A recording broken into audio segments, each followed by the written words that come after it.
प्रतीक्षा है और आप देख रहे हैं ललन टॉप। पश्चिमी यूरोप का एक देश है, नाम है बेल्जियम। नाम तो सुना ही होगा। वहां के एक शहर हाल में रेस लगाने वाले कबूतरों की नीलामी हुई। इस दौरान एक कबूतरी 14 करोड़ 15 लाख रुपए से भी ज्यादा में नीलाम हुई। चीन के एक शख्स ने इस कबूतरी को खरीदा। कबूतरी का नाम है न्यू किम।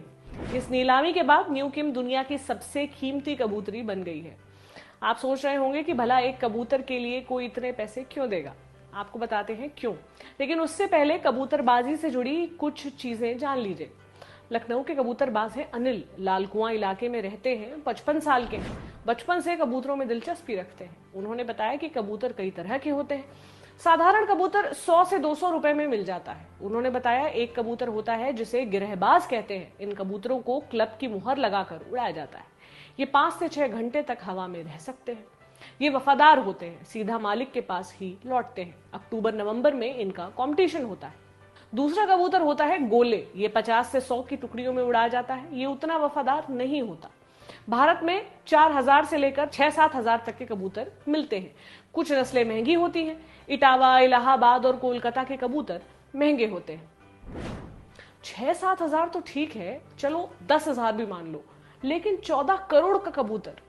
वैसे तो न्यू किम के लिए शुरुआती बोली 200 यूरो रखी गई थी। 16 लाख यूरो की बोली लगाकर चीन के सुपर डुपर नाम से बोली लगाने वाले ने किम को खरीद लिया। इस कबूतर के लिए एक और चीनी शख्स बोली लगा रहा था, लेकिन वो पीछे रह गया। न्यू किम यूरोप में कुछ रेस जीत चुकी है। पिछले साल एक कबूतर अरमांडो 11 करोड़ रुपए में बिका था।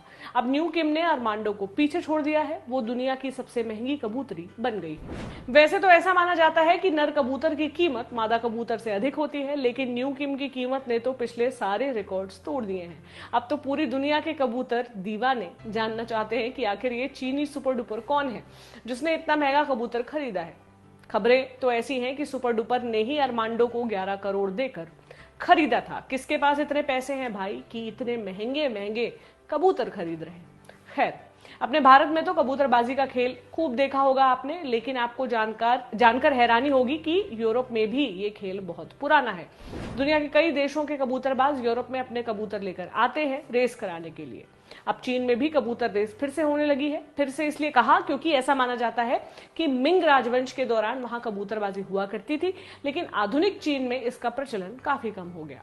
अब चीन अपने लिए सुपर कबूतर की तलाश कर रहा है। शायद यही कारण है कि सुपर डुपर साहब ने न्यू किम और अरमांडो को खरीदा है। लेकिन जानकार मानते हैं कि इन कबूतरों को रेसिंग के लिए नहीं बल्कि ब्रीडिंग के लिए खरीदा गया है। दरअसल एक मादा कबूतर 10 साल की उम्र तक ब्रीडिंग कर सकती है। न्यू किम की उम्र तो अभी केवल 2 साल है, यानी उम्मीद लगाई जा रही है कि अरमांडो और किम का जोड़ा सुपर कबूतर पैदा करेगा और सुपर डुपर जो शायद ब्रीडर हैं वो इन कबूतरों से पैसा छापेंगे। हमारे विंडो एसी की छत पर बैठे कबूतर तो सिर्फ गंदगी करते हैं। मनाइए हो ये खबर न सुन ले। आप देखते रहें ललन टॉप।